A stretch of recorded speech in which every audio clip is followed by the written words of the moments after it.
In this video, I'm going to talk about rotary cutting. We're going to go over the mats, the cutters, and then also how to take care of them and how to use them. So let's get started. So here we have our rotary cutters, and you'll see I have two different kinds. They're both rotary cutters, but this one is just a less expensive one, more of a generic rotary cutter. This is definitely the better quality, but this one will definitely work in a pinch.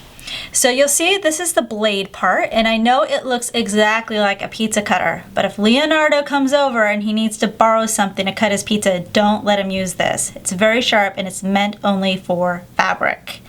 So what we're going to do is you're going to push this little button here. You're going to push it down, and you'll see that the blade is now exposed. There's a little button here which releases the blade back into the cutter, and now it's not exposed right here. For this one here, you're going to pull it back and see how it pops out right there, and then I'm going to push it in order to cover it again. I'm just going to move this one out of the way, and we're going to focus on this one.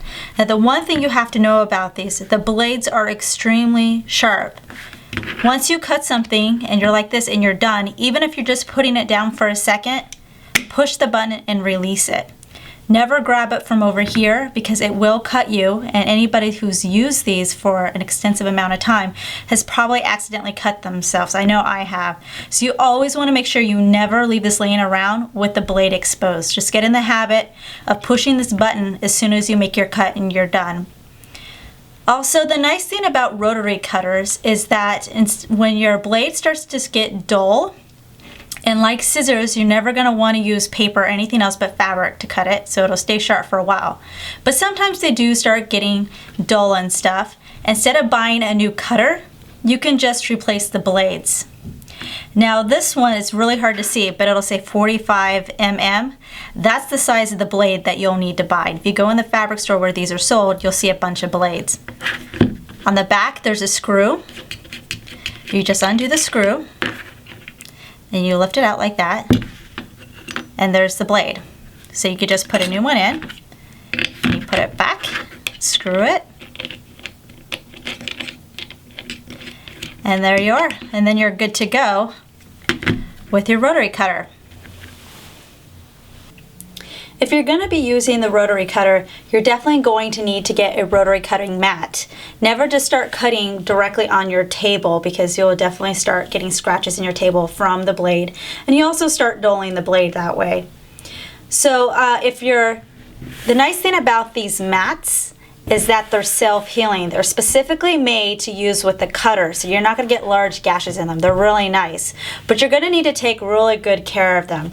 Always store your mat flat. Never roll it up or put it on its side or anything like that, because it'll start taking that shape, and then you'll never get it like this again. Never have it exposed to the sun if you're going to be storing it for long lengths of time.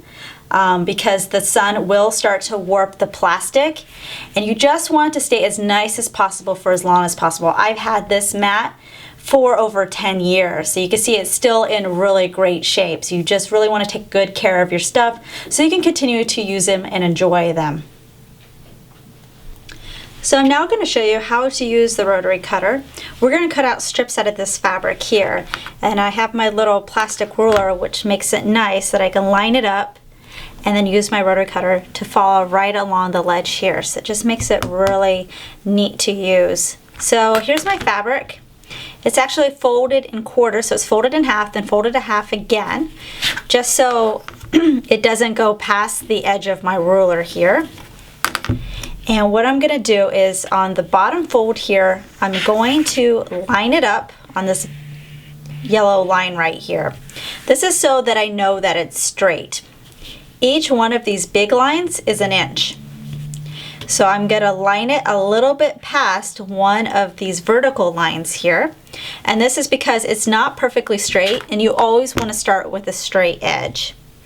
So I'm going to line it up, the edge of this ruler, with that line. And so now all this fabric is hanging off. I'm going to cut that off, and then we're going to start with a nice clean edge. So I have my rotary cutter. I'm going to push it down to expose the blade.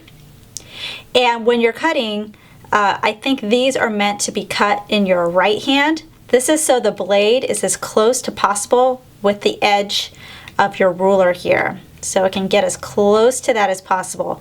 If I cut over here, because of this part, it just makes it a little bit difficult. So it's always best to do it in your right hand and to hold this in your left-handed. So I'm just going to start at the end. And you're going to press down pretty hard, but not so hard that you lose control. And see how that just cuts that there? And you can always just tell where maybe it didn't quite go down far enough. There. So now I have a clean edge there that I can start.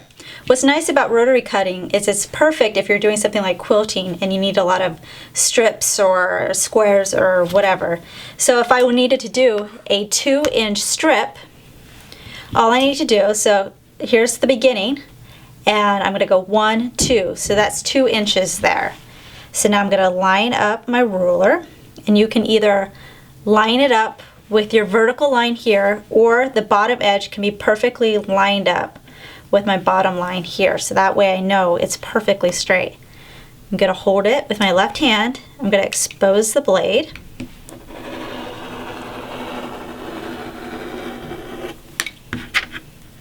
There. So there's one perfectly straight edge. Now if I needed to make a square, just line this up with one of these lines down here so I know it's straight. And this end is straight, but if it wasn't, I can always square it. I'm going to put it at my 2-inch mark. And it's definitely always easy to go through one layer than going through 4. I'd probably say 4 layers is the maximum that you're going to want to do. So there's 1 square. But if you had to do a bunch of them, this is the trick. Just keep that folded up. And then I could just do the same thing, and that way I'll get 2 squares with 1 cut. Or I can do it in 4s and then get 4 squares in 1 cut. So that just makes it really quick and easy. That's why using a rotary cutter and the mat and ruler is really nice to do for if you're doing quilting or something that requires a bunch of straight edges. You can also use your rotary cutter for cutting out pieces from a pattern. Usually that's good for fabrics like knits or slippery fabric, just because you don't have to worry about putting in pins and then accidentally stretching your fabric. So you can lay it nice and flat and just cut from above and hopefully get it as accurate as possible. So here's my knit fabric. I have it folded in half, and I'm going to take my pattern piece here. This part goes on the fold for this particular pattern because I'm making a tank top here. Alright, so once it's lined up, and you want to get your pattern piece as smooth as possible, they have weights that you can buy that's also in the rotary cutting section. But if you don't want to spend the money like me, you just use cans like that. So once it's lined up, you're going to put your can on. And you don't want it too close to the edge because you don't want it to get in your way of cutting. And then I'm going to put another one down here. Like that. So you're going to now take your cutter, and this is really good if you have steady hands, and you're just going to follow right outside the line here. So we're going to get closer so you'll be able to see that in action. So I'm going to go ahead and start cutting this. The nice thing about using a rotary cutter for these type of patterns is you have a nice gradual curve right here. If you have something that's really intricate, like it's really curvy, then it's probably best to use a smaller rotary cutter or just to use your scissors, because they can't really get into really tight areas very easily. So I move my cans so they're closer together because I'm going to do this line right here. And as I'm moving along, I can just keep moving my cans because I want to make sure that it's going to hold the tissue paper down, and I don't really want to get into the habit of putting my finger in here, because if I slip, I'm going to just slice off my finger or cut it very badly. So the trick is you're going to press down as you're cutting and go very slowly, because unlike the ruler, you don't have that edge to help guide you. You kind of have to just do it freehand. And if you do it fast, you're not going to have a lot of control here. So they're starting to come undone. I just need to do this little edge right here. There we go. See how that's a nice clean edge there? So now I just have to move my can down, and I'm just going to continue going till I finish cutting out my pattern piece.